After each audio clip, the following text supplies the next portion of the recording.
বাংলাদেশ সীমান্তে বিষধর সাপ ও কুমির মোতায়েন করছে ভারত। নেপথ্যে কি?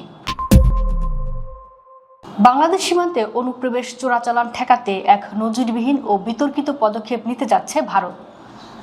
যেসব এলাকায় ভৌগোলিক কারণে কাঁটাতারের বেড়া দেওয়া সম্ভব হচ্ছে না, সেখানে প্রাকৃতিক বাধা হিসেবে কুমির ও বিষধর সাপ মোতায়েন করার পরিকল্পনা করছে দেশটির সীমান্ত রক্ষা বাহিনী বিএসএফ। খবর আল জাজিরার। প্রাপ্ত তথ্য অনুযায়ী গত ২৬ মার্চ বিএসএফ সদর দপ্তর থেকে একটি অভ্যন্তরীণ নির্দেশনা জারি করা হয়েছে। সেখানে ভারতের উত্তর ও উত্তর পূর্ব সীমান্তের ইউনিটগুলোকে নদীমাতৃক এলাকাগুলোতে হিংস্র সরীসৃপ মোতায়েনের সম্ভাব্যতা যাচাই করার নির্দেশ দেওয়া হয়। প্রতিবেদন অনুসারে ভারতের কেন্দ্রীয় স্বরাষ্ট্রমন্ত্রী অমিত শাহের সরাসরি নির্দেশনায় এই পরিকল্পনার উপর কাজ শুরু হয়েছে। এর আগে গত ৯ ফেব্রুয়ারি বিএসএফ মহাপরিচালকের প্রবীণ কুমারের সভাপতিত্বে এক বৈঠকে বিষয়টি নিয়ে প্রাথমিক আলোচনা হয়। ভারত ও বাংলাদেশের মধ্যকার ৪,০৯৬ কিলোমিটার দীর্ঘ সীমান্তের প্রায় ৩,০০০ কিলোমিটার ইতোমধ্যে কাঁটাতারের আওতায় এসেছে। কিন্তু পশ্চিমবঙ্গ, আসাম, মেঘালয়, ত্রিপুরা ও মিজোরামের প্রায় ৮৫০ কিলোমিটার এলাকা অত্যন্ত দুর্গম। বিশেষ করে ১৭৫ কিলোমিটার এলাকা নদী ও জলাভূমি হওয়ায় সেখানে বেড়া দেওয়া প্রায় অসম্ভব।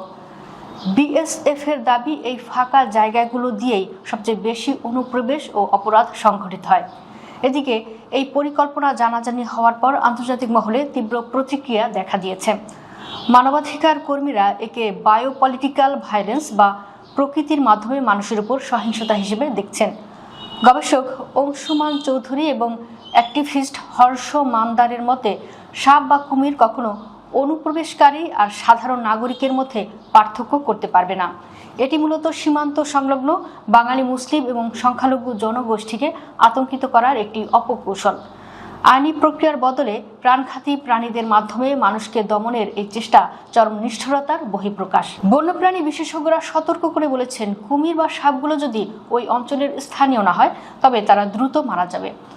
অন্যদিকে বন্যার সময় ওই বিষধর সাপগুলো লোকালয় বা মাছ ধরার এলাকায় ছড়িয়ে পড়লে ভারত ও বাংলাদেশ উভয় দেশের সাধারণ মানুষের প্রাণহানির ঝুঁকি চরমভাবে বাড়বে।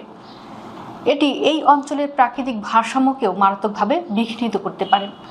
বিশ্ব প্রেক্ষাপটে এই ঘটনা নতুন নয়। এর আগে ট্রাম্প প্রশাসন মেক্সিকো সীমান্তে এই ধরনের চিন্তা করেছিল বলে গুঞ্জন আছে। তবে আধুনিক বিশ্বে কোনো আন্তর্জাতিক সীমান্তে বন্যপ্রাণীকে অস্ত্র হিসেবে ব্যবহারের নজির নেই। ফ্লোরিডার এলিগেটর আল কার্টাস ডিটেনশন সেন্টারটির কথা উল্লেখ করে মানবাধিকার সংস্থাগুলো বলছে, সীমান্ত সুরক্ষার নামে এমন পদ্ধতি গ্রহণ করা আন্তর্জাতিক মানবিক আইনের চরম লঙ্ঘন। এছাড়া বিএসএফ এর অনেক কর্মকর্তাই ব্যক্তিগতভাবে এই পরিকল্পনার কার্যকারিতা নিয়ে সন্দেহ প্রকাশ করেছেন। তবে সদর দপ্তরের নির্দেশে বর্তমানে এর মাঠ পর্যায়ের সমীক্ষা চলছে।